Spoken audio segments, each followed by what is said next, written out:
Tatlong apps na ginagamit ko sa pagtitrade. Number 1, ang TradingView. Siyempre, dito ako nag-a-analyze.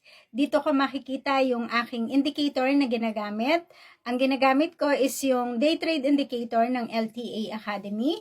And syempre, naandyan din yung RSI. So, yung mga indicator dito mo makikita sa TradingView. Number 2, syempre, hindi mawawala yung ating MT5 or MT4 kasi dito tayo magba-buy and sell.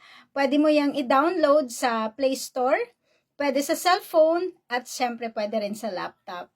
At number 3, syempre, naandyan yung broker natin. XM Philippines yung napili ko kasi syempre, napakabilis mag-withdraw ng profit. Pwede sa through bank transfer or pwede sa GCash. Na-experience ko, nagkaroon ako ng emergency, 12 midnight, na-try ko na mag-withdraw, wala pang 15 minutes, nasa GCash ko na.